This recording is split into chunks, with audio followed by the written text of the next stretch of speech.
Good morning all, and welcome to Redmoor's first ever Big Bang. I'm Lucy. I'm Kira. And I'm Phoebe. The atmosphere is buzzing as exhibitors and children alike arrive for what will be an extremely exciting day. The school has been transformed into a winter wonderland with snowflakes and bunting to get us into the Christmassy spirit. Around the school there is variety of spirits, whatever, stemming from Who Killed Rudolph to Santa's Marble Mayhem. This looks like it's going to be a brilliant day in Redmoor history. So, Kira, what are you looking forward to most about this day? The variety of exhibits that's around. There's some really great ones. I've seen an igloo in the drama studio, you know. Yeah. Brilliant. So, around the school, exhibitors are setting up for what looks like it's going to be a brilliant day. We've got our very own pupils as science buskers demonstrating for the younger children, and we've got a lot of primary school children coming in, and we hope this day will inspire a lot of them to take up careers in STEM. Okay, we've got some very special people coming in. We've got David Tregnick, Michael Mullaney, Matthew Tosh, Ian Thornton and many more. And we hope that this day will be extremely exciting, as we know that all of the staff and all of the pupils alike have worked extremely hard to make this day happen as the first Big Bang in Redmoor's history. So, Kira, anything else you want to add? Not many people know what STEM is. Yeah. What is STEM? Science. Technology. Engineering. And maths. Okay, so science. How does this help us in the world? Well, a lot of careers stem from science, and our science teachers are extremely keen to encourage everyone, no matter what their ability and their interests, to pursue a career in STEM, as anything can be involved in STEM, such as fashion designing, engineering, and a lot of jobs to do with maths as well, such as building things and engineering as well. So, if you're a budding scientist or just want to take up it as a hobby, then STEM could be the right thing for you. Definitely. And this is the purpose of today, to try and tell people that STEM isn't just about science, it's about a lot of things like technology, engineering and maths. So now we've had a lot of pupils arriving, and I can already tell that they're going to be really excited, because I know I'd be, don't you think, Kira? Yeah. Definitely. And now we see a view of the hall where people are buzzing and people are extremely busy, and we can see all of our pupils and all of the primary school pupils lining up to take part in this brilliant day. There's 350 pupils in the hall already. There's going to be loads. Yeah, well, I hope our efforts all make this day absolutely brilliant, and I hope the children have a brilliant time. And I think the most important thing is for them to see that science, technology, engineering and maths isn't boring. It's extremely exciting and can be used in lots of different fields. Okay, so there's lots of exhibits going around, and there's loads of different things for you to be doing. Some involving science, technology, engineering and more importantly maths. With different activities to try, you can have the whole variety. I think it's brilliant how we've incorporated the Christmassy theme into things that are engineering, science, technology and maths, because it's brilliant for the children to have fun while learning about STEM as well. And I think it's brilliant that such a lot of people have turned up, because this is our first Big Bang, and we hope that it'll go brilliantly. But of course we're not as experienced as the people who hold the real Big Bang, so we're really hoping that all goes well, and I think it's going to be brilliant, don't you? It's going to be amazing, and we're trying to get the point across that STEM isn't boring, and it's not just for boys or smart people. You can do whatever you want. It's to do with everything. It's such a big variety. Now, we'll be having lots of interviews during the day, such as Mrs. Cox, our head of science, and our very own head teacher, Mr. Coombs. We'll also be interviewing a lot of VIPs as well that have made a big impact in the STEM world, and we're extremely lucky to have them here, don't you think, Kira? Yeah, it's going to be good. Yeah, definitely. So stay tuned for what's going to be a brilliant day, and we hope you're going to enjoy it as much as we do. So now we're taking a break, and stay tuned for more. We'll see you.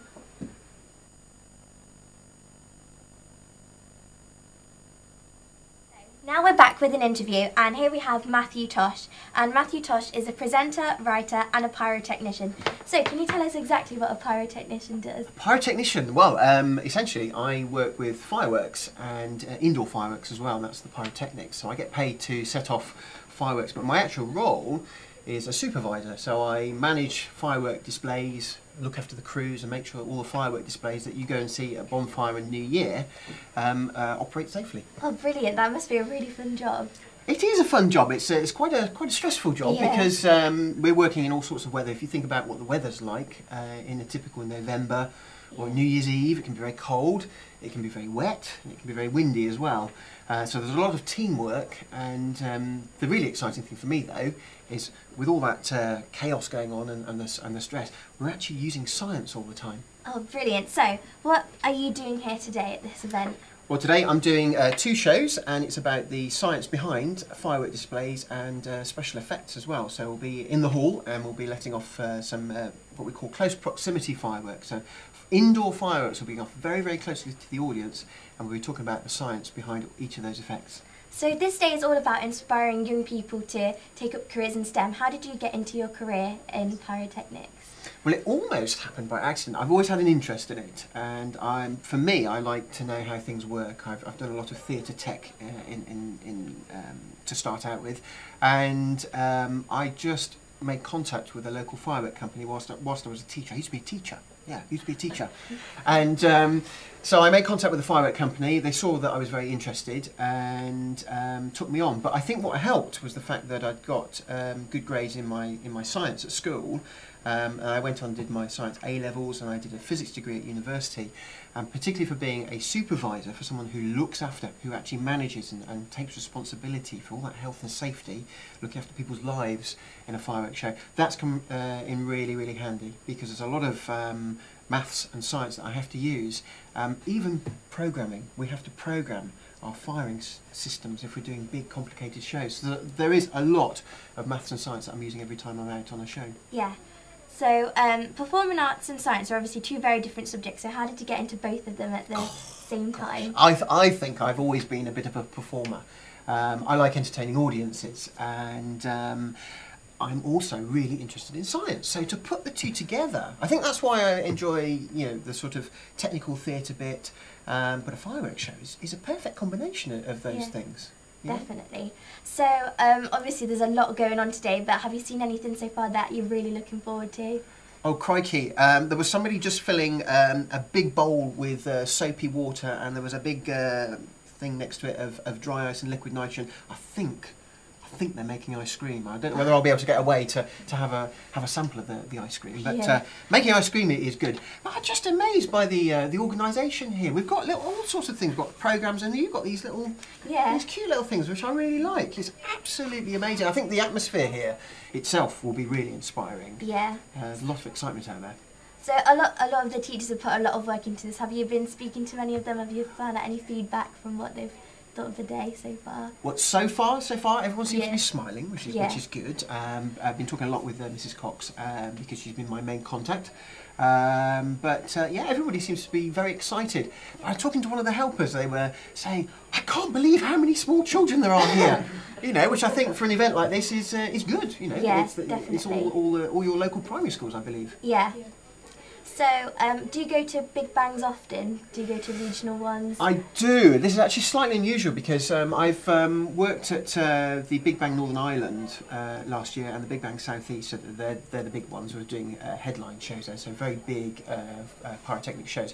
But actually at my own Big Bang and the National Big Bang, I'm normally judging. So we have, when students are showing off their projects, I'm actually there as a judge.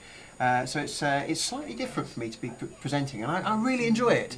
And I think the most enjoyable part is meeting the students and getting lots of excited questions and helping them to understand how science is used in the workplace. Yeah. So that must be really fun to do. It is fun to do. I mean, I enjoy my science, but to actually have people asking about the science that I enjoy and being able to enthuse other people, and also to open people's minds, because a lot of the science that I do in my work is hidden.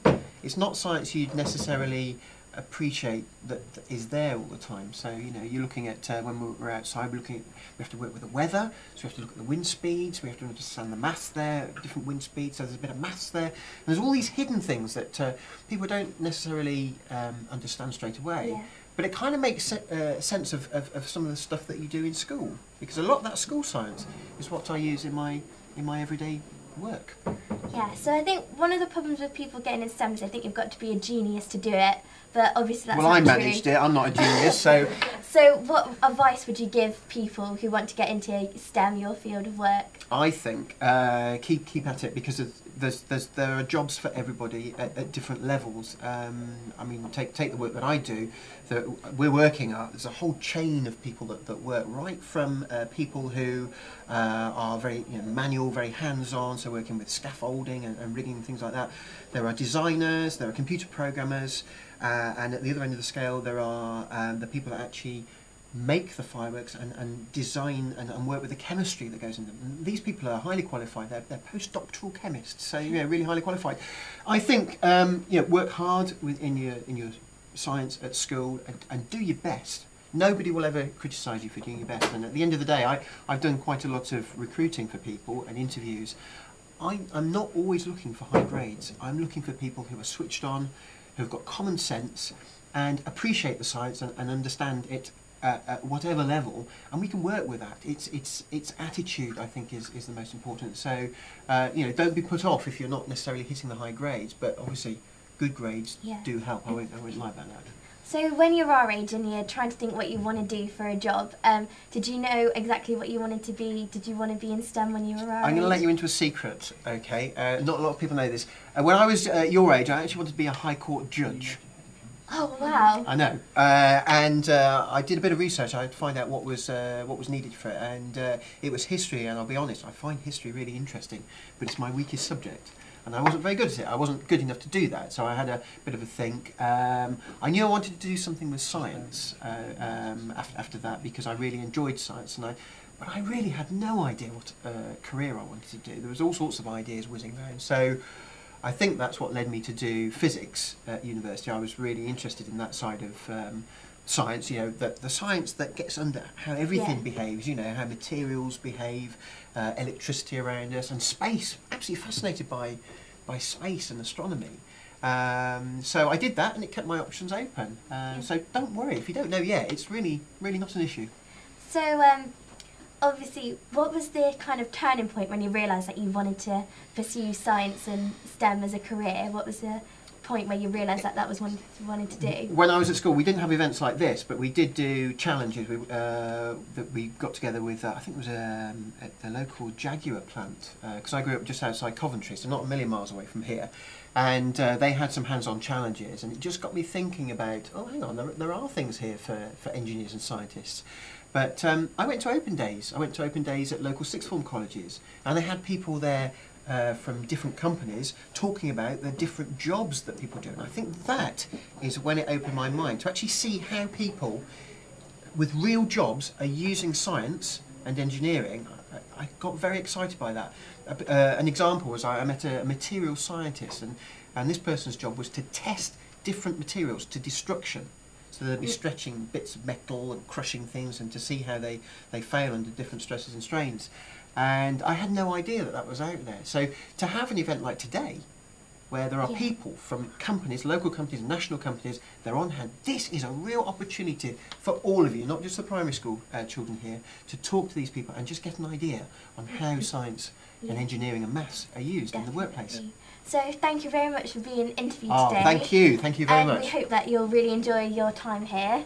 I'm already enjoying it, and I'm amazed by this whole setup. There's a whole crew here you can't see. It's absolutely brilliant. So best of luck with your work as well. Thank you very much. Thank you very much.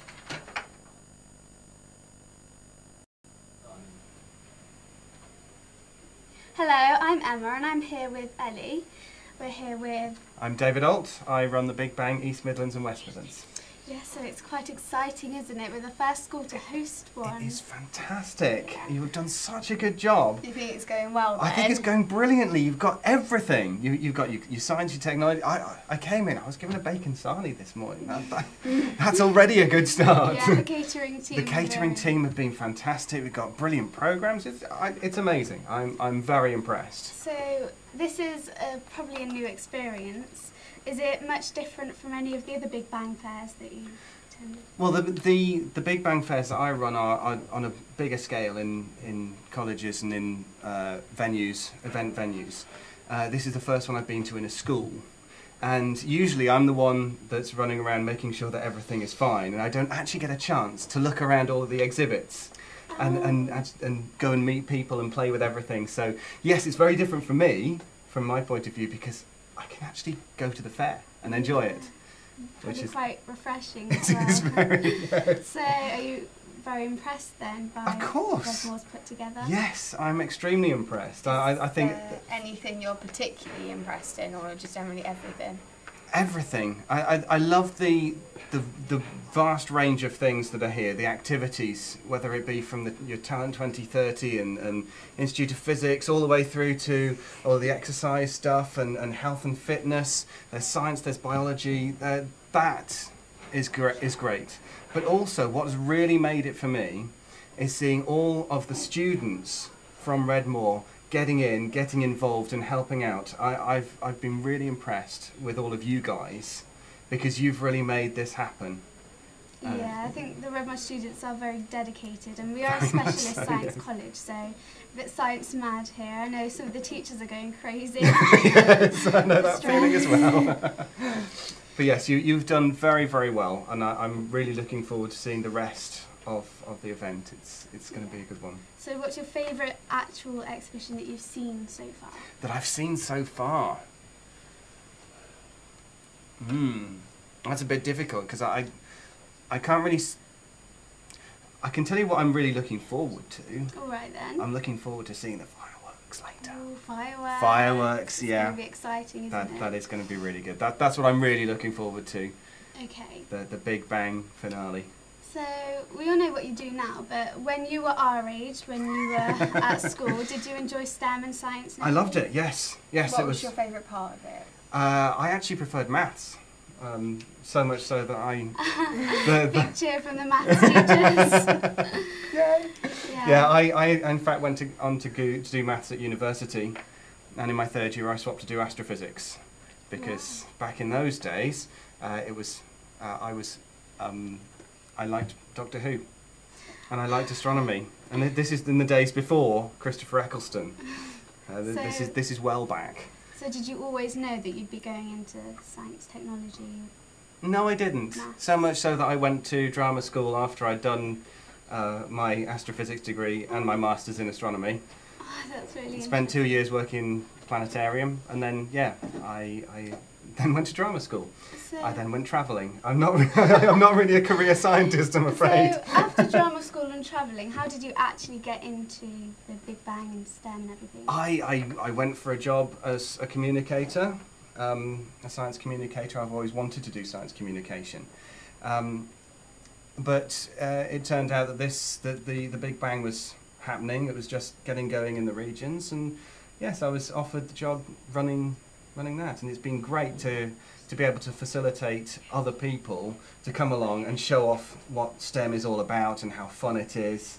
So yes, I've really enjoyed that, but I really love going into a planetarium and giving a talk, or coming into schools and giving talks. How long have you been doing it for now? Science communication, well, I suppose it was 2006 was when I joined the planetarium in Birmingham. Wow, so... Long time ago. Yeah, quite long. So yeah, you were interested in maths at school and everything. Mm-hmm. I think it's quite interesting that you didn't really know what to do, and that you kind of changed it around and... Mm-hmm. A got lot of into the people Big don't Bang. know actually what they want to do at school, but STEM is one of those sets of subjects that gives a really good foundation for a huge range of careers. You can do a lot with STEM. You've got the logical thinking, but all STEM needs imagination.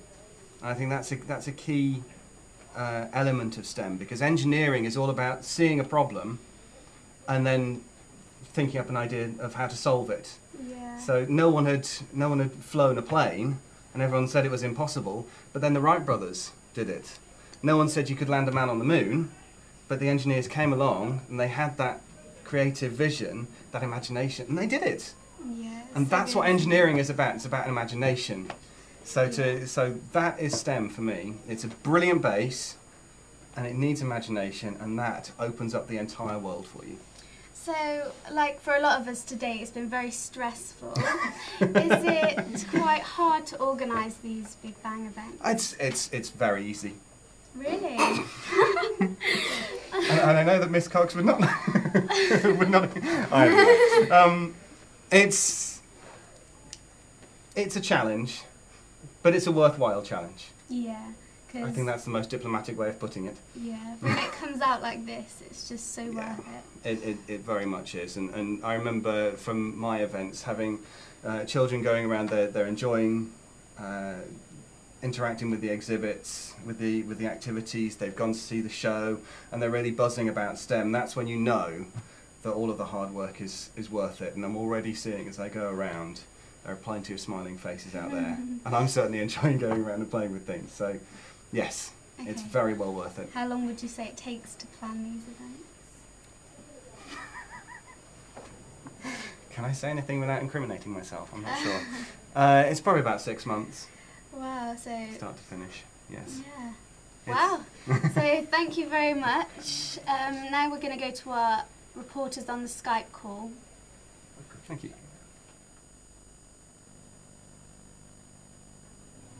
Hi, I'm Molly and I'm here with Ella. I'm one of the main organisers of the Big Bang, Miss Gom.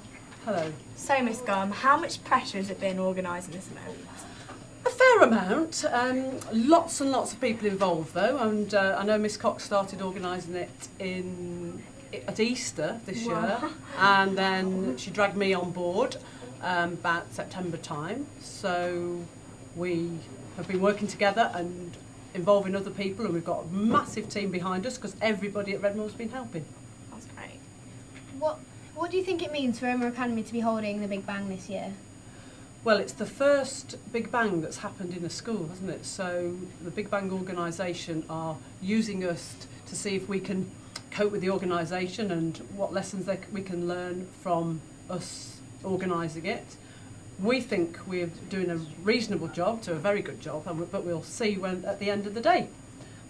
What are you most looking forward to today?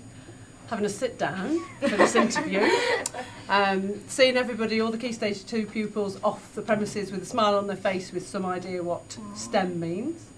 That's good. So, which is more important to you, maths or science? Well, that's a loaded question, isn't it, girls? So I think we can't do one without the other. So I think they're equally important. Okay. So, wow, this is a bit of a strange question, but who do you think is going to be taking down the decorations? Hopefully, all of us. Not just me and Miss Cox at the end of the day. We might drag Mr. Fortune into it because he's very good. What is more important for young people to be involved in? With the STEM Yeah. subjects? Well, they all interlink, aren't they? And so, like we said, with science and maths, so one leads on to the other, or one's got a little bit of the other on, and they're all interconnected, so it doesn't matter which angle you come from, whether it's a science or any of the others, but I think they're all equally important. So why is it important for kids to be able to know about STEM? Well, we think that a large amount of careers that really haven't developed yet in the future will need the STEM subjects. That's why we want the interest. Okay, thank you. Thank you for that interview. Thanks very much. Hello, I am Ellie and I'm with Bridie and we are here with Miss Cox, the head of science at Redmoor Academy. She's also the STEM coordinator for the school. So how do you think the whole Big Bang is going? Because it's the first one at a school and it's here. It is the first one at the school, yeah.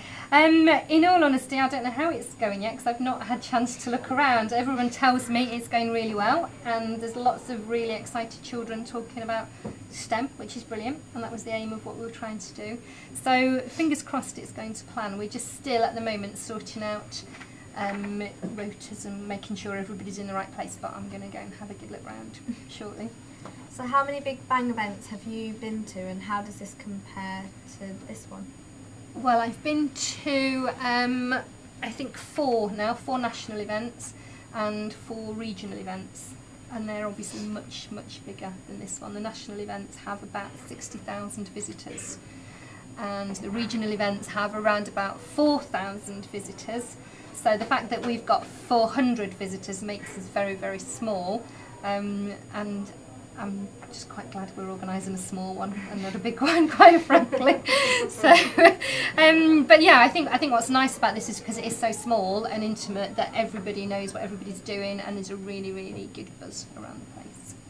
Do you think it's going well? I think so. Yeah, I hope so. I think so. Everybody seems really happy, and everybody seems to be enjoying themselves. So I hope so. I've not heard anybody come and shout at me yet, so that must be a positive thing, mustn't it? So what's been your favourite part of the day? So far, my favourite part of the day, well, clearly sitting here talking to you two has to be the nicest part because I'm actually sitting down.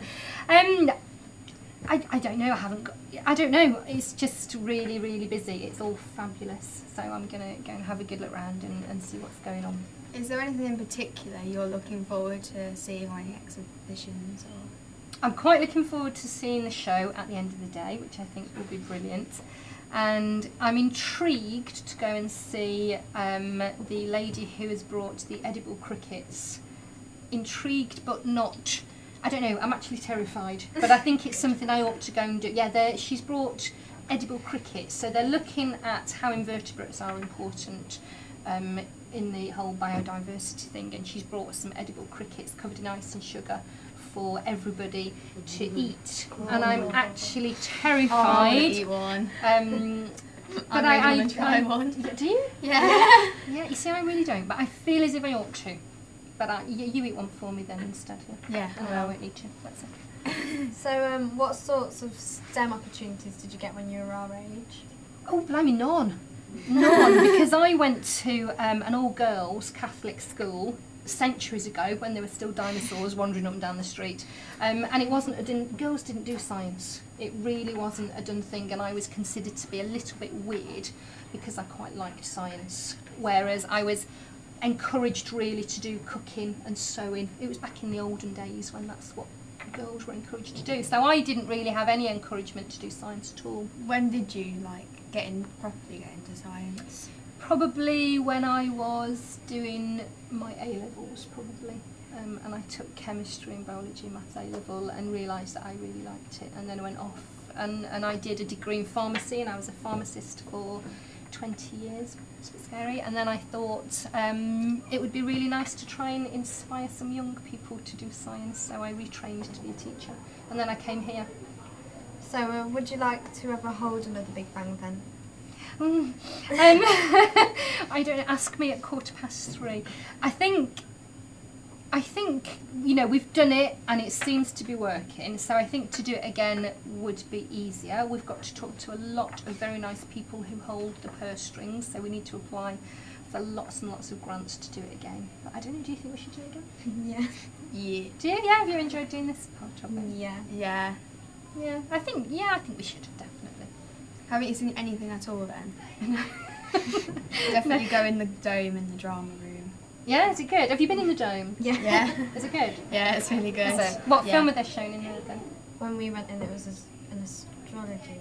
Astrology film. Oh, I will. I'll go and have a look. Yeah. No, I've not seen. Oh, and I do want to go and see Who's Killed Rudolph, because I think that's quite important. So they're killing off Rudolph in S3. They're doing a CSI activity, and then also they're doing. They're looking at who's on the naughty but nice list, doing some coding down there. So I want to go and see who's on the naughty list. I suspect there might be children crying down there when they found out they're on the naughty list, which is something we'd not really thought of. So I might need to take some tissues down there.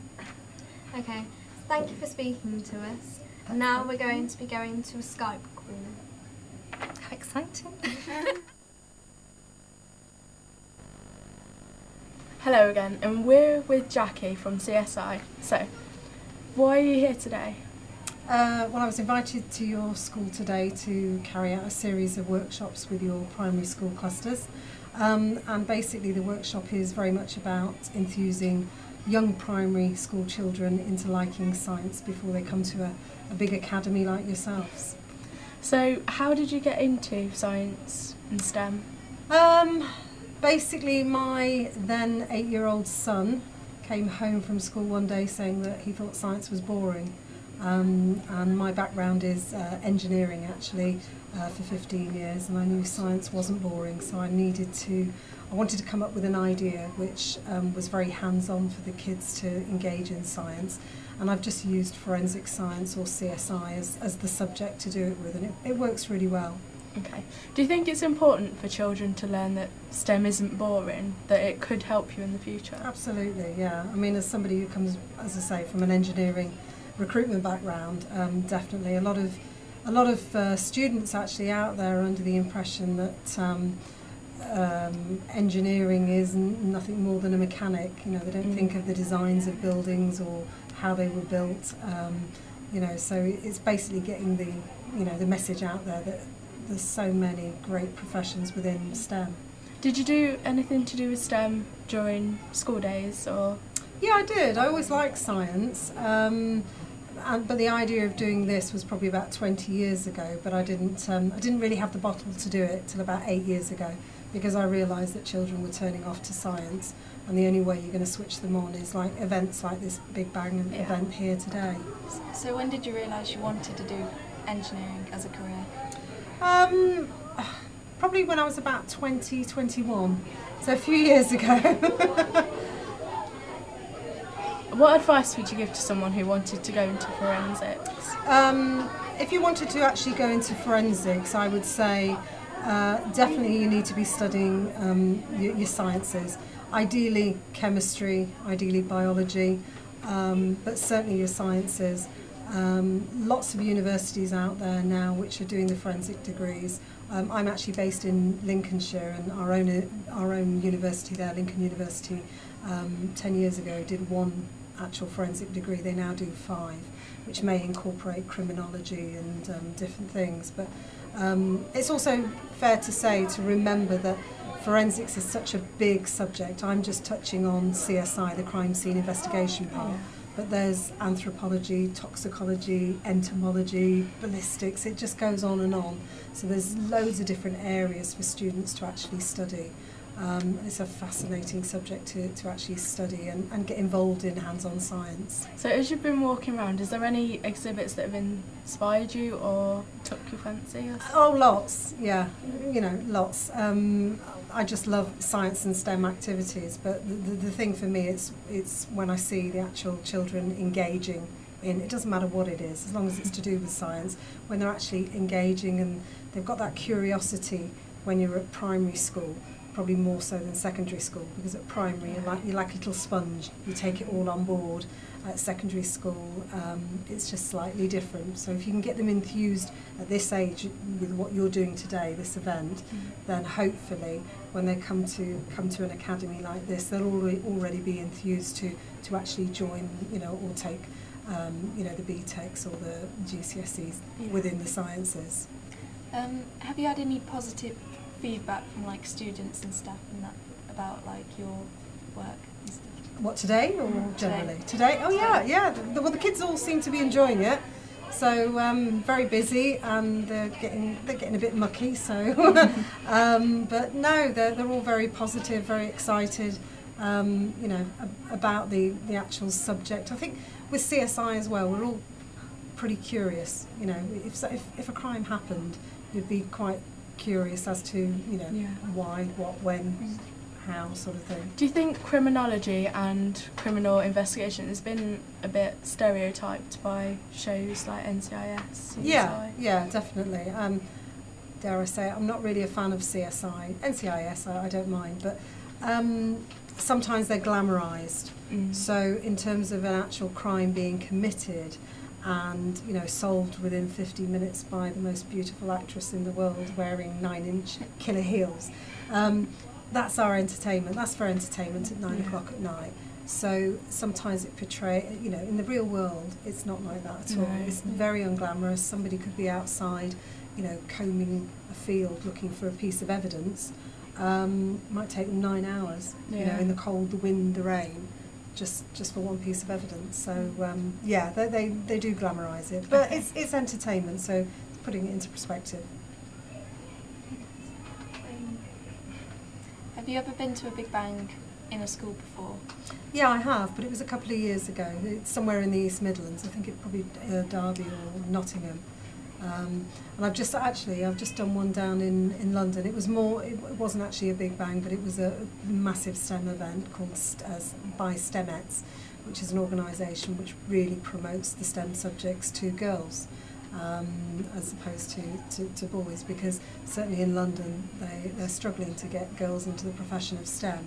And that was massively supported, big sponsors, and yeah, huge success. So the more sort of events like this, which are laid on by the schools, the better, because we'll get more people into engineering, which is exactly what we want to do. Yeah. What kind of things do you do on a daily basis to do with your job? Oh gosh. Well, if I'm doing a workshop in a school, so if I came to an academy like this, and let's say I'm going to pick on your year 8s, and I did a year 8 event for maybe 120 students, it would take me a whole day to prepare for that. So I need a whole day to prepare and then come into your school and deliver. And normally what I'm doing at the moment is just 1 hour sort of bite-sized chunks, if you like, of forensics. But normally in a whole day, your students would learn about the theory, processes and applications used at a crime scene investigation. And then in the afternoon they all get dressed up in white suits, gloves and masks, and then they apply what they've learned to the actual crime scene. So there's 15 crime scenes which are identical, laid out, and they go and actually investigate it. So yeah, but it's a lot of prep, but it's a lot of fun as well. Who inspired you to get into forensics, and what qualifications did you need? Probably my husband inspired me, because he used to work for the Forensic Science Service, which sadly is no longer. He probably inspired me to go into it based on, I was quite intrigued as to what he did as a job, and although I was in science, I wanted to, as I say, come up with something which was a little bit different. So I knew what I wanted to do, but I didn't know the subject matter was going to be CSI until really he inspired me to do that. So qualifications wise, as I say, ideally you need to get a qualification from university. I went back to school. I went back to Lincoln University actually to do a forensic course as well, but I had a lot of hands-on experience before actually going back as well. But the two together, and even now, just continue to learn, because it's one of those subjects which is evolving all the time. So just continue to learn new things, and things get outdated, and new stuff comes in. So thanks for being interviewed by us today, and we're going to go to our Skype call. So thank you. Thank you. Hello, I'm Charlie Holman, we're with Jamie Proctor, and today we're with Kathy Brown from the STEMnet. So, who are you and what do you do? Right, as you said, my name's Kathy Brown, and I work for an organisation called STEMnet, and we cover the whole of the UK, and our aim is to encourage more young people to enjoy science, technology, engineering and maths, and also to go into careers linked to those subjects. What brings you to Redmoor Academy then? I've been involved in Big Bang fairs before, but this is the first Big Bang near me in a school in the country. So it's really exciting, so I wanted to come and see how it worked, and it's been fantastic so far. So what do you think of what's happening around the school? Brilliant. I've had a tour of all of the workshops and stands, and I'm really impressed with the range of opportunities, range of activities going on, and also by how many of the Redmoor students are involved. Yeah. When you were younger, did you take part in projects such as STEM, science or maths, or were you more involved in English? I really enjoyed STEM subjects. I loved maths and really enjoyed science, so I did sciences and maths for A-levels. But there weren't so many opportunities like the Big Bang Fair at that time. So how did you become where you are now? I did a mechanical engineering degree at university, and worked in engineering for about 10 years, and then had a career break to have a family, and then became really interested in education. And so now I work working with companies in engineering and science to encourage young people to go into those sort of jobs. What does your job look like on a day-to-day basis, like your schedule? I work from home in Leicester, so I have a very flexible job.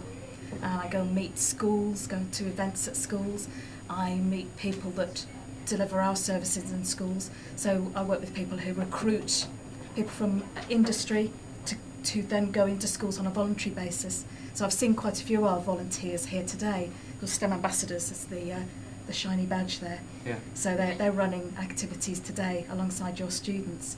So that they come and help to inspire young people about what's exciting about STEM subjects and STEM jobs. What's STEMnet about? Like, can you give us a brief description? So our aim is to encourage young people to see the opportunities in STEM subjects and the choices that STEM subjects open up to you in your future. So one thing we do is these STEM ambassadors, these volunteers are going to schools, and we work with schools to help them to find exciting things for students to do to inspire them about STEM. So what advice would you give to young people wanting to get into engineering? Follow sciences as far as you can. Keep doing maths for as long as possible, because maths is the language of engineering and the language of science. Okay. When you went towards choosing your options at a college, what options did you choose? Did you go towards the science options or more of the like core subjects? When I went at 16, I chose A-levels in physics, chemistry, maths and further maths, because those were the subjects I loved. And then I worked for a year in a company, engineering company, and then I went to do a mechanical engineering degree. And that's really bringing together sciences, technology and maths. Is there any exhibit which really stood out to you today? Because I know me and Jamie just went to the planetarium, which was good. All right, I've just seen the outside of that, and that looks really exciting, but I haven't seen inside yet. Ooh, I really enjoyed the exploratory zone. So the Institute of Physics has some really interesting experiments, and there's a Christmas marble run as well. And oh, I did like the D&T room with the aerial slide trying to drop sweets in the Santa's chimneys. So I thought that was brilliant. Yeah, that was really impressive. Yeah, So, and I thought that the primary school pupils were really getting engaged in that and having a lot of fun. We had to go in, and we only just managed to get it in, but I think that's all we had time for. So thank you. It was very tricky, wasn't it? Yeah. Thank you very you. much. Okay.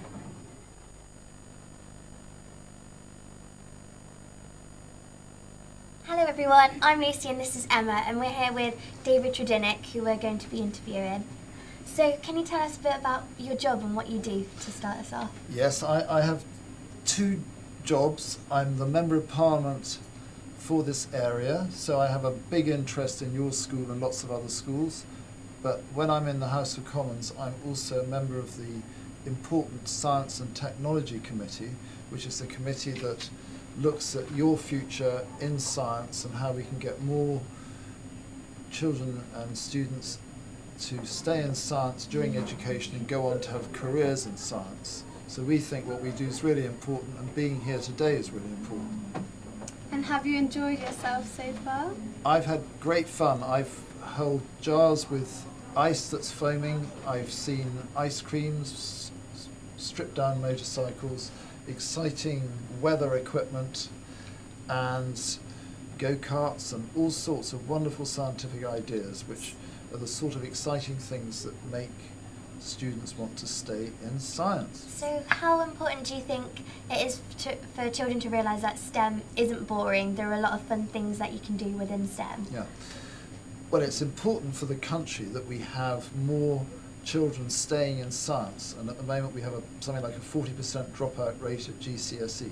Part of the reason is that people think it's a tough subject, but also in the past people have found it all a bit geeky. So what's happening now is we're trying to get a better understanding of the fact that science is really great fun, and you can learn so much and make a great contribution and have a very good career in science, because there's some very exciting jobs out there.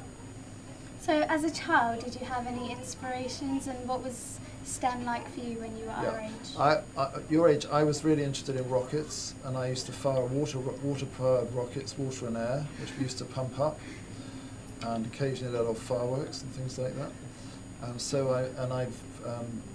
quite keen on go-karts, racing around. There is a Pyrotechnics display in the hall today. Yeah, Is just there? happening now. Okay, I better keep my matches in my pocket then. Yeah. So, how did you get to the position that you're in today? I started in politics nearly 25 years ago. In fact, I've been a member of Parliament here for 25 years, and before that I was campaigning in different parts of the country for things I believed in. And it's quite difficult because many people want to do it, so you have to have a bit of luck and hopefully a bit of skill to get through the selection process. It's like going through the top of a bottle. Not so many people get through, but it's been very rewarding, very exciting. And what your job is overall is to help people make their lives better, and that's a great thing to do. So what do you think the general atmosphere has been like for you here today? It's very exciting. There's so many people having a great time doing science, technology, engineering and maths, and it's a completely different atmosphere to when I was at school. It's very colourful, and people who are really clever at this are recognised for their skills and not seen as being odd, but as being seen as being creative. And we need you in science in this country. We have a great shortage of scientists. And also, as you're both girls, we have a shortage of women in science. So there was the Women in Science campaign, which I've been involved in. We need to move from about 13% women in science to 30%. That's what we're trying to do. And so there are terrific opportunities out there for clever girls to be good scientists. What kind of feedback have you had from all the staff, the exhibitors and the students today? I think the staff are thrilled to put this on with you, and the exhibitors find it very exciting, the idea that they're bringing outside technology, equipment that's being used in the real world into your school and showing you how it works, and it makes a change for them. Instead of talking to adults, to actually go to a different level where they're explaining the basics of what they do and trying to teach you about how products work, like stripping down a motorcycle, how the printed circuit boards work, how the beams work in the weather systems. So it sounds like you've really enjoyed yourself today. I've had a great time. Given the opportunity, would you attend another Big Bang Fair? I would, and I've been around the Space Centre in Leicester. In fact, that I went round there with the Queen some time ago, when she was doing a tour a few years ago, which was very exciting. Be with Her Majesty. It's a tradition. You don't talk to her; she only talks to you. Oh. So you can't get to ask her many questions. What makes STEM so interesting for you? What do you really love about STEM? When you're looking at STEM, you're really gazing into the future. You're looking into the big crystal ball, and the Science and Technology Committee of the House of Commons, which I'm a member, is currently looking at big data. And we're about to hold an inquiry. Big data is the next big challenge, how you manage all the different databases and make the best use of the information therein, how you store it, how you keep it secure, and the problems that we have now with legislation that prevents the use of data on grounds of protecting personal information. So we have to have a happy medium there. There are going to be massive developments in the future about this whole issue of data storage, whether it's stored virtually in the sky or whether it's stored in personal data banks, and also there's the issue of virtual homes, virtual living, where you can have devices in a house which will enable you to tell exactly who's there, who's coming in, what you have in the fridge, and that information could be available on a database which could then be used to supply you with goods that you want without asking for them. Yeah, okay, well thank you for your time, David. Pleasure. Please enjoy the rest of your day. Thanks. Okay. Bye. Bye, bye.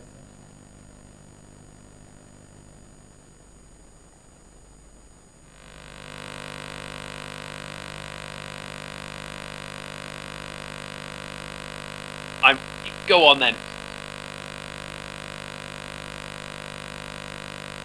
Wanted to pursue a career in science.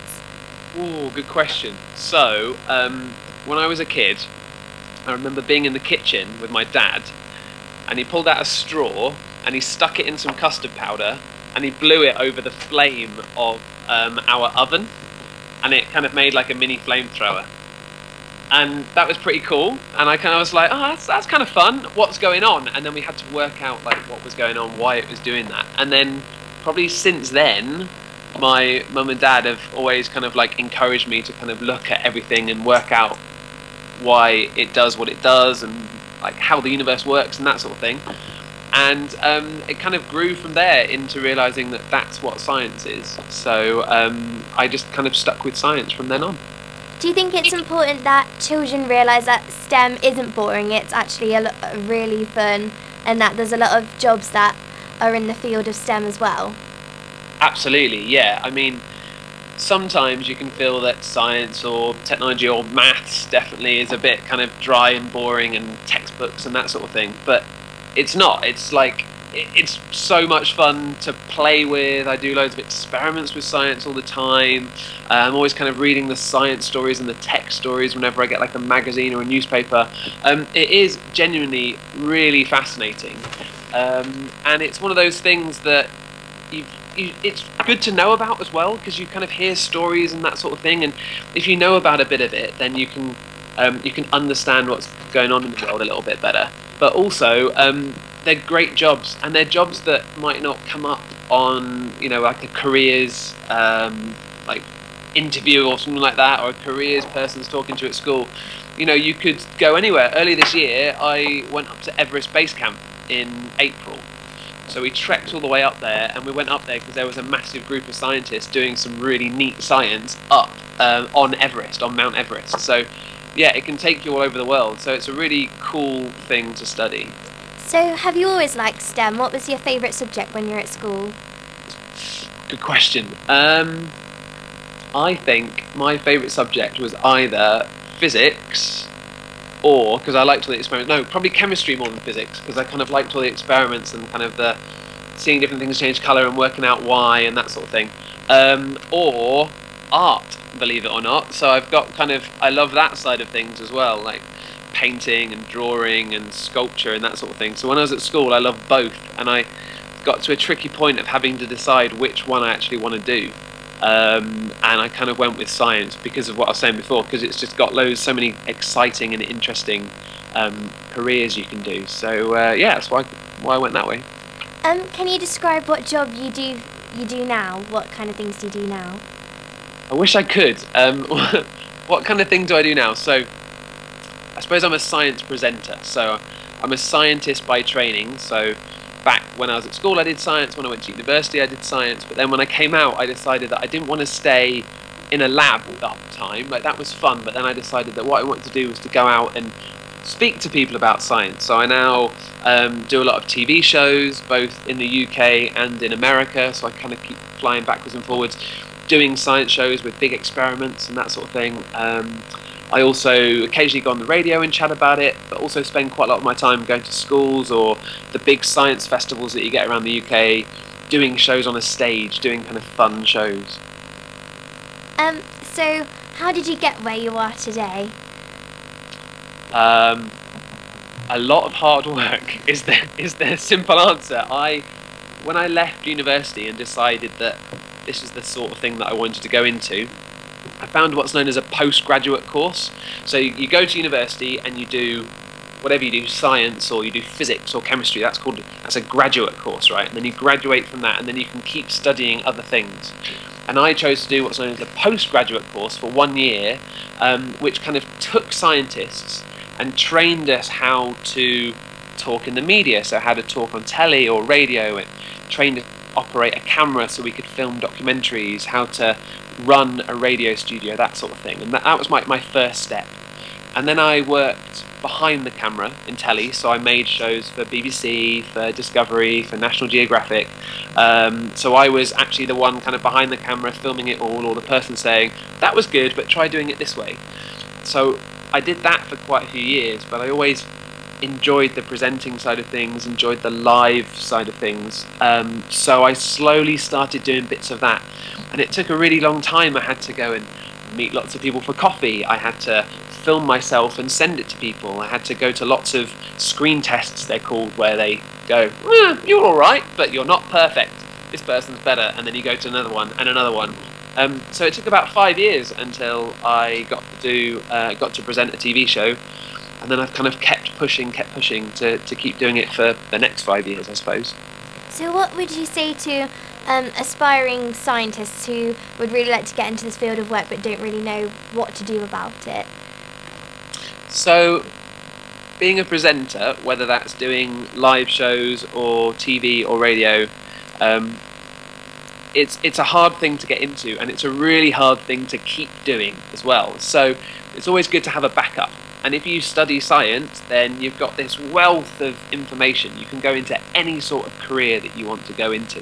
And that's really good, because if you try your hardest at maybe being a science communicator, which I guess is what I am, so talking to people about science rather than being in the lab, if that doesn't work out, then you've always got the other thing to kind of fall back on, you know, maybe going to a lab, or maybe you want to become a teacher. You know, that's kind of the ultimate science communicator. You get to talk to your pupils the whole time and excite them. So I would say, just if you decide on something you really want to do, just keep going for it. It's really hard. It's like a game of snakes and ladders. Sometimes you kind of go up the ladder and that's like, yeah, I've made a step forwards, and sometimes you fall down a snake and you've made a step backwards. So just keep on pushing and always think of what else you can do at the same time. So what would you say to kind of encourage people who weren't that interested in science and STEM to kind of take it more seriously, who maybe thought it was boring? What would you say to them? So I try to find out why they find it boring, because I've spoken to, thousands of people, millions of people, and you can normally find out that the people who are bored by it, they're bored for a reason. So maybe they don't realise that it's super interesting. Okay, so anyone who's using a phone, like, they've probably never thought about how the phone works. So if you can explain to them about how the phone works, maybe they'd be like, oh, that's pretty neat, the fact that I'm speaking on this and it's sending out to one antenna that's close, it sends it to the next one, and how it all works and how the tech works, and that there's more power in this than got, you know, people to the moon. I think it's just that maybe if they haven't got excited about it yet, maybe either someone hasn't got them excited about it, or maybe they just think it's totally boring and they just need to realise what's cool and interesting about it. So thank you for that. And right. So thank you for that. I hope you've enjoyed talking to us. Yeah, it's been good. Do you like my jumper, by the way? Yeah, it's an awesome Christmas jumper. It's actually, I'll stand up so you can see it, it's Space Invaders. So there's the Space Invader thing, shooting snowballs at the snowmen, and it's hit these ones. That's cool. It's National Christmas Jumper Day. Oh, right, yeah. So thank you very much for that. No worries. Thanks, Lucy. Good to speak to you. Thank you. Good to speak to you too. Bye. Bye. Have a good day. I will. Thank you. See ya. Hello, I'm Ella and I'm here with Erin and Katie. So Katie, how did you get involved with STEMnet? I work for STEMnet on the National STEM Clubs programme, and I manage that across the whole of the UK. I got involved because I used to work for one of the big banks, recruiting graduates into technology. Really struggled to get graduates into technology because no one really wanted to do it, especially girls. And I thought that was quite exciting in terms of a challenge, so I decided to go work for STEMnet. What subjects did you study at school that interested you? I studied history and English and drama. So I went to university and did history, but I do come from a science background, so my family are all scientists. So that's where my interest in science comes from, more extracurricular than my subject. And what's your favourite part of STEM? My favourite part of STEM is biology. I really enjoy that bit of science. I think it's really exciting to find out about more about humans and how we live, and also animals and things like gardening. I find really exciting. What advice would you give to young people that want to pursue being an engineer and things like that? I think it's really important to get involved with extracurricular activities like STEM clubs, to go to Big Bang fairs, and also to speak to STEM ambassadors about what careers they do in engineering, because engineers quite wide, so it's really important to find out more about what that could mean for you. And as well, what do you think of the overall experience of Big Bang? I think it's really exciting. This is my first Big Bang Fair, so it's really fun to be here. I think it's been really great. There's so many activities going on and so many students involved in organising it. What do you think of today? Have you enjoyed it so far? Definitely. Cool. And what do you think about young children being involved with it all?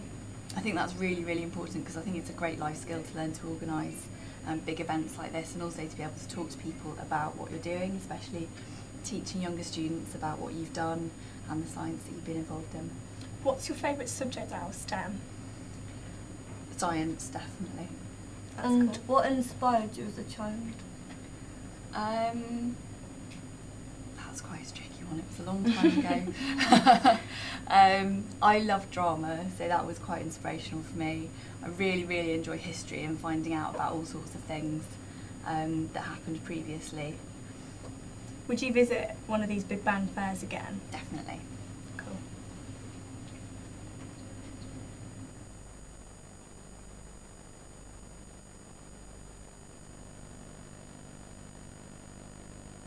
Hello, I'm Erin and I'm joined with Molly. And what's your name? I'm Judith and I'm representing the British Science Association. Okay, so we're just going to ask you a few questions. Firstly, what do you think about the Big Bang being held in school for the first time? I think it's a really fantastic idea. I've been to some of the regional Big Bangs and the national Big Bang, but I think holding it in a school makes it really accessible to the local schools because they don't have to travel quite so far, and obviously it's really good to get the students involved at the school as well. So what do you do then? I'm representing the British Science Association and their CREST Award scheme. So CREST Awards offer students to do their own projects, make their own investigations, science investigations or design and technology projects. So what's your favourite part of STEM at the moment? Well, I'm really excited by engineering. And the reason for that is because my dad was an engineer, and when I grew up I was really interested to listen to all his stories, and he worked on Channel Tunnel when they were digging the Channel Tunnel. Some of his equipment helped to dig out the tunnel, and I found his stories fascinating, but it was quite a long time ago when I was at school. And girls didn't really become engineers in those days. So it never occurred to me that I could be an engineer. But I like to work with schools and to especially work with girls and to get more girls into engineering. So what did you do to get where you are now? I've done all sorts of different jobs. So I have been a teacher. So I was a design and technology teacher for a while. But I left teaching. And what I do now is working with schools and working with businesses and working with students to tell them about sorts of opportunities that there are in science, technology, engineering and maths careers. And what's been your favourite part of today then? My favourite part has really been the enthusiasm of the students coming around and to seeing them being excited about all the different activities that are going on. So do you think you'd come back again? I'd definitely come back. It's been a fantastic day, and the school and the students have been just, wonderful hosts and making sure that we're all well looked after. It's been a brilliant day.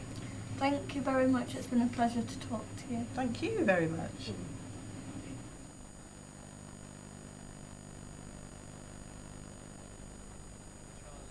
With Jamie Proctor, and today we're interviewing Mr. Harcombe, the IT teacher from Redmoor Academy. So, how are you involved in STEM? Well, I guess I fall under the auspices of a bit of technology, a bit of engineering.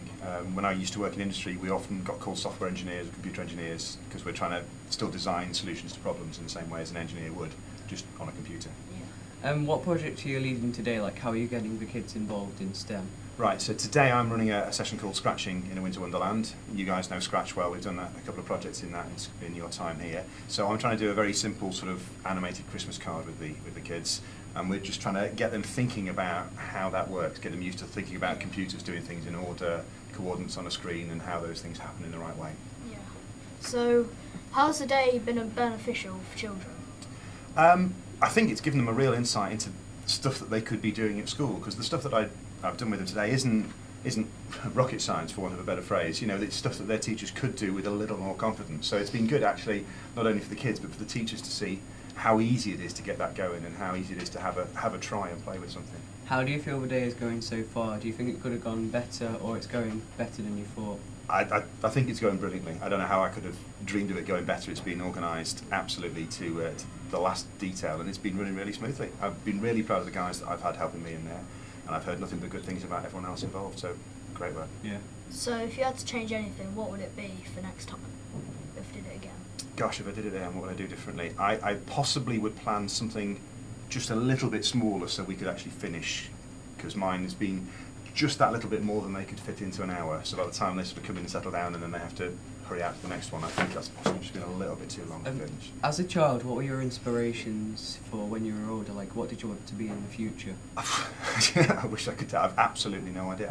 Never really had them. I love playing on computers. I had computers at home from when I was about 9. Dad soldered together our first home PC, and I've always played with computers since. So everything I've done from there has been about my interests rather than any kind of long-term goal. I'm not a long-term goal guy, I'm afraid. And how did you get to where you are today? Because it's a pretty smart job to be able to be a tech person. Yeah, I love it. I mean, I have played with computers, so I'm now 42, so that's 33 years or so playing on computers. So I've just followed that interest. I programmed when I could in and around school. I did a degree at uni in programming, and I went out into the world and sort of learned that trade. And then when I got bored of beating somebody else's bottom line and making somebody else some money, then I thought about coming back into somewhere else where I could pass that interest and those skills on, and that's how I've ended up here. Do you think it's important for children to think that STEM is fun, not boring, that like they can actually learn something from it and it's actually quite a good experience? Oh, it's absolutely vital. Kids need to get used to creating things, building things, and thinking things through. Because that's what job they're going to have when they're exactly. older. That's where the world is. We can't get away from it. If it's not on computer, it'll be out there in engineering. That's where we need to be. And as a country, we need to have engineers, creative or digital, whatever it is, physical or digital. We need more of them. Alright, so... What would your advice be for aspiring students wanting to be an engineer, like any of the words out of STEM? My advice is always follow your interest, because you're going to find it too hard to force yourself to do something that you're not enjoying. So if you find you're not quite in the right branch, you look to where that can transfer to. You know, my brother started off doing chemical engineering at uni and finished doing mechanical engineering. You wanted to be an engineer of some kind, and now he's a programmer like myself. Well, it's been great talking to you. Thank you for your time. Thanks for your time as well. Thanks. Bye. That was lovely. Hello, I'm Ella and I'm here with Erin and Mike. Okay, Mike, we're going to ask you a few questions about STEM and the Big Bang. So first of all, have you enjoyed your day today? It's been great. It's been fantastic. Great. And what have you been doing today then? We have been building a very small car that we do for junior schools called a Goblin, and we've been having lots of schools come in and just basically rebuild the front wheel assembly and the steering assembly. Something nice and quick and easy, but something that they could get their hands on, start working with spanners and nuts and bolts and actually doing some real life engineering.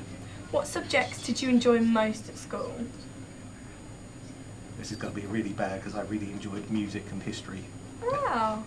Did you... I did physics as well, but yeah, my real passion is music. Which ones did you decide to take forth to then do STEM and things like that?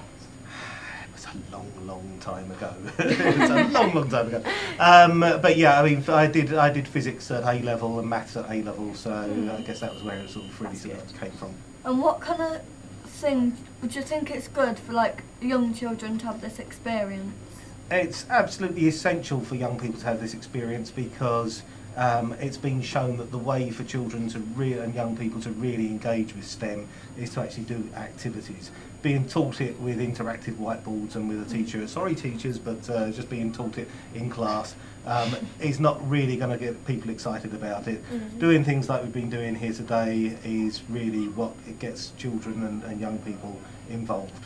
Do you look forward to like events like the Big Bang, and have you been to one of these before? Yeah, I've been to the main national Big Bang, which was huge. This is much more fun.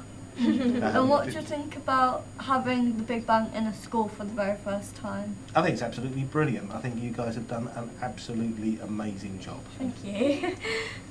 Out of STEM, which is your favourite subject? That's a good one. I guess it's got to be, for me, it's got to be the engineering side of things. And what was your inspiration as a child? I guess it was one really good science teacher, and sort of like, you've even changed the years since I was at school. What would be in years 7 and 8, I had a really brilliant science teacher, and I think that was the sort of the main inspiration, really. Okay. And where's your place based at? We're based down in West Sussex. Right, so it's quite a journey for you to get Yes. here. Thank you for coming though. You're welcome. And as I say, you've looked after us brilliantly. It's been a really great team effort, and I think the whole school should be really proud of what they've done. Thank you. And would you visit again? Well, after I've just said. Yes, of course I would. Yeah, Yeah. no, it would be absolutely a delight to come back. And do you think it's a good experience, and how will it affect these children? What do you think? Well, hopefully some of these children will go away and be inspired to actually sort of, they've done stuff today that they've never seen and done before, and they'll want to do more of it at school now, and hopefully become engineers, because they reckon by 2020 we're going to need 830,000 new engineers. Wow. So really great way to start getting on the right career path at a very early age. Okay, thank you for letting us interview you. You're welcome. Thank you.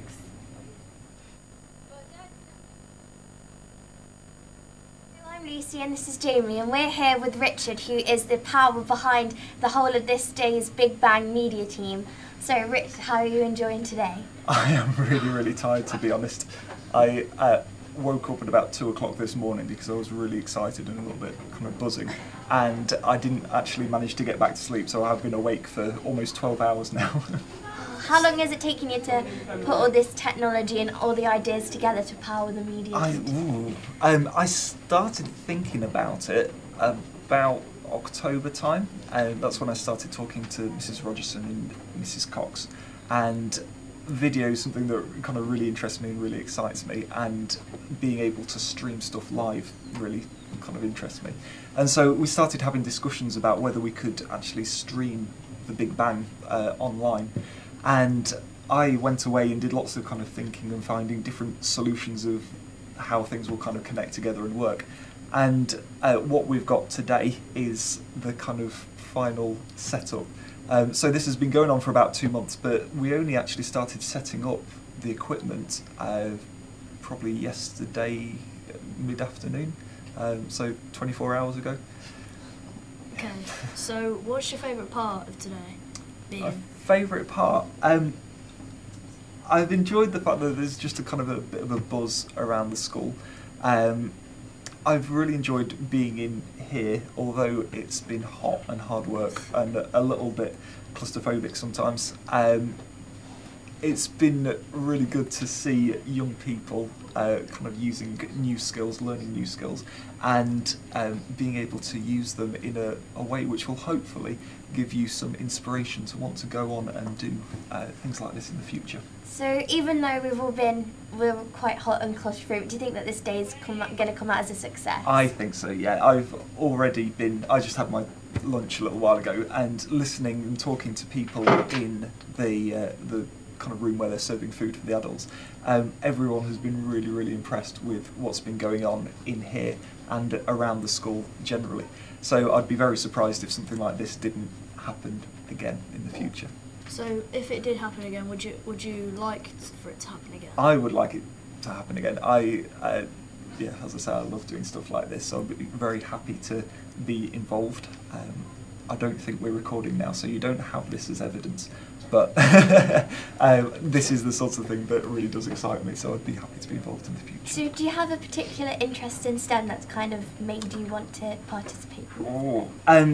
I actually trained as an engineer. I studied at university for 4 years doing electronic engineering, and it was probably the thing that caught my interest most. When I was very young, I used to get old broken video players and tape recorders and things like that, and I used to take them apart, and I ended up with boxes of bits of broken equipment underneath my bed, and I just wanted to know how things worked.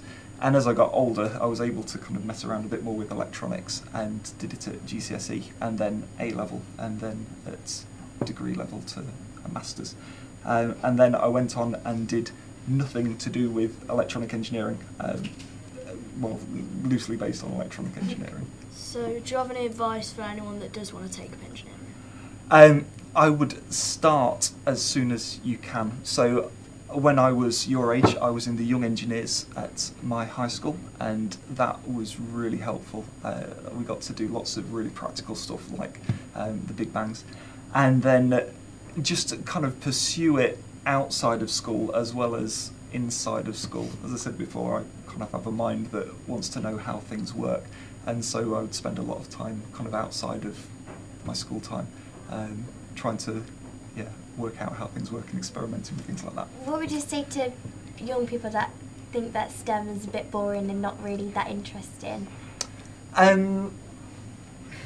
I disagree with you. That's what I'd say. No. I think that there are parts of science and engineering and maths and what the other one was, technology, that can be of interest to everyone. It's just finding the right hook. So if you take part in your science lessons and you sit there going, oh, this is a waste of time, don't just kind of come to the conclusion that this is all there is, because I think that there is a whole world of science, and I'm sure that someone, anyone, will be able to find some element of it that will interest them. So thank you very much for being interviewed. That's quite all right. You can go back behind the camera now. Thank you very much. A very big part of the day. Thanks.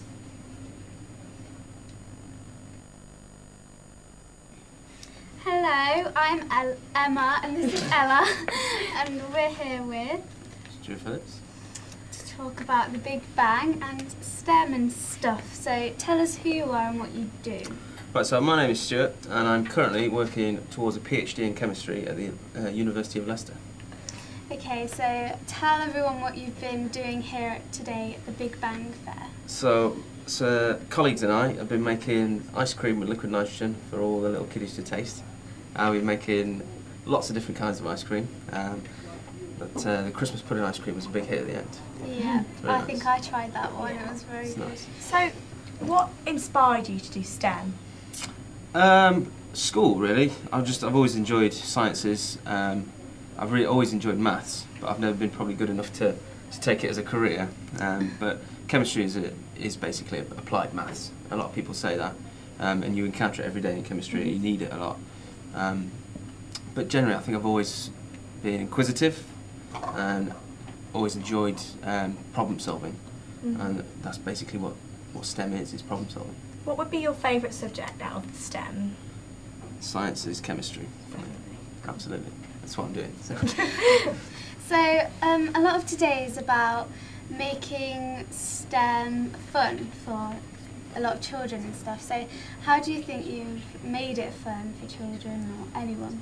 Well, I think liquid nitrogen is a very visual tool for chemistry, because not a lot of people encounter it, but it looks quite magical, and it boils at room temperature and things like that, and there's always a white cloud around it, and so it's visually appealing, especially when you're making the ice cream. Part of the fun is watching people make it and seeing that cloud of water vapour around. So that's, we're walking through the corridors today and we can hear people talking about how cool it was to see the ice cream being made. So there's obviously eating ice cream is always fun, but watching it being made is the fun part, really, and it's all to do with teaching. There's a reason behind why ice cream's so nice. Because you freeze it so quickly, the ice crystals are really, really fine. Because as you cool things quicker, they get smaller crystals. So it makes a very smooth ice cream, and that's why it's so delicious. Yeah. What have you enjoyed most about the Big Bang today? I've enjoyed everything, really. Because I got to go in and speak to the National Space Centre, which is always fun, about space rocks. That was pretty cool. I quite enjoyed that. I learned a lot on that as well. So have you been around the school a lot? Have you seen a lot? I haven't seen too much. I've been so many children here today. Lots of ice cream being made. So I haven't had a chance to explore everything, but the bits I've seen have been really fun. So what was your favourite out of what you've seen? I have to say probably the space rocks, actually. Definitely. That was really cool.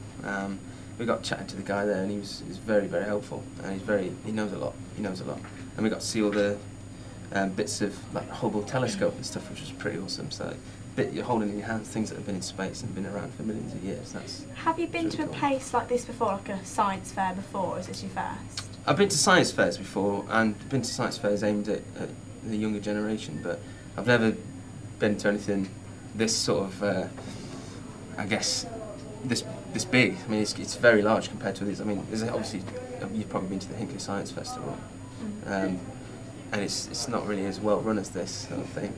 But not that the Hinckley Science Festival is rubbish, but today has been just, everything has been so smooth. It's been great. So there are a lot of very talented educators here today. What do you think you've been able to teach the children that you've been working with? Well, hopefully, they'll have seen that science is not just for school. It's, science is everywhere. Everything around you is built through science and technology and engineering and a bit of maths. Yeah. Obviously. Thank you so much for letting us interview you. That's quite alright. I've enjoyed myself. Thank you. Next we'll be going to an interview with our head teacher, Mr. Coombs. Shortly. Thank you. Hello, my name is Lucy and this is Charlie, and we're here with Mr. Coombs, who is the head teacher of Redmoor, where we're holding our Big Bang. So Charlie, the first question. Well, with the first question I thought we'd ask, how do you think this event will inspire young people? Because obviously we haven't put this event on for nothing. That's true. I hope people are going to go out here with a whole new range of ideas about what they want to do, possibly in the future. The science, the technology, the engineering and maths. We never had anything like that in my day. And I don't know what the children will take, but some children will take something from here that's going to possibly change their lives. So hopefully it will give them an insight into a future career in the STEM subjects. Just walking around, what have you got a feel for the general atmosphere? What's it been like? In a sense, it's been what I expected, what I hoped for, I guess. To be honest with you, I've done very little to make it happen. All I do is sign the cheques. People like Mrs. Cox and her team have done all the hard work. So walking around, watching what's going on, it's been like a visitor to my own school, and I've just been wowed by what I've seen.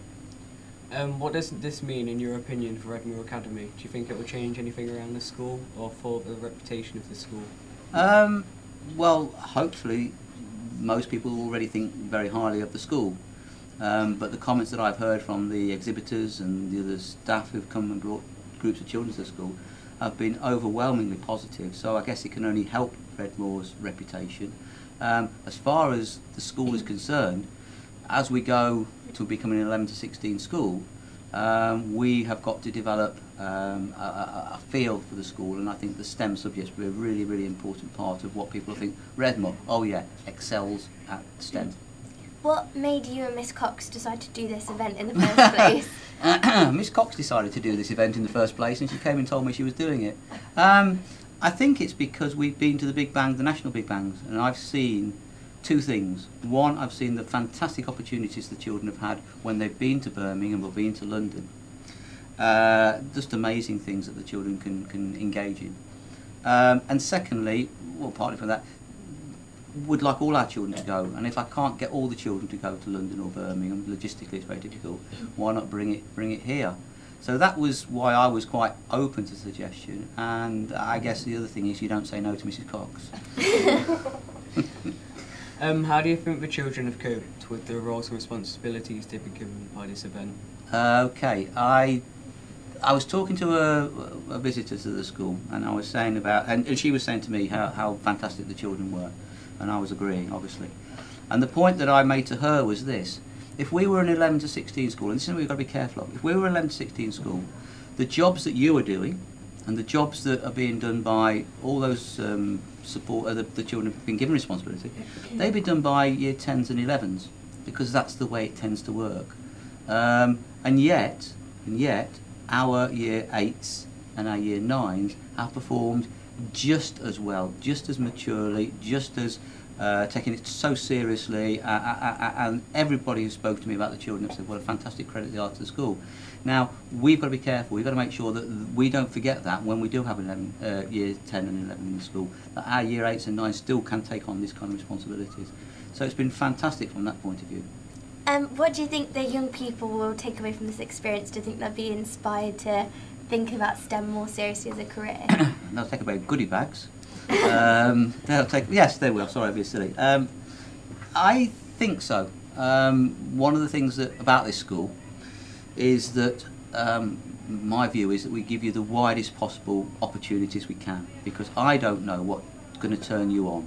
It could be the racing car, it could be this TV studio, it could be one of those STEM activities that you've seen, it could be a whole range of things, and what we've got to do is give you those opportunities so that something will click with you. It could be the drama, it could be the sport, it could be something will click. So for us, the widest possible, the most enriched curriculum that we can offer, that's what we're about. If the opportunity came up for Redmoor Academy to hold the Big Bang again and have MPs, everyone come in, would you maybe do it again? At 9:30 this morning, Mrs. Cox said to me, we're going to do this again next year and it's going to be even bigger and better. I'm not sure she's still saying that at the moment, but she will, and I'm pretty certain that we will find the money somehow, some way, because it's not cheap, but we'll find the money to make this happen. It's too valuable an experience not to do it again. So hey, next December, bigger and better. So thank you very much for being interviewed. That's all right. And I hope you've had a brilliant time like we have, so thank you very much. No problem. Thank you. Yay!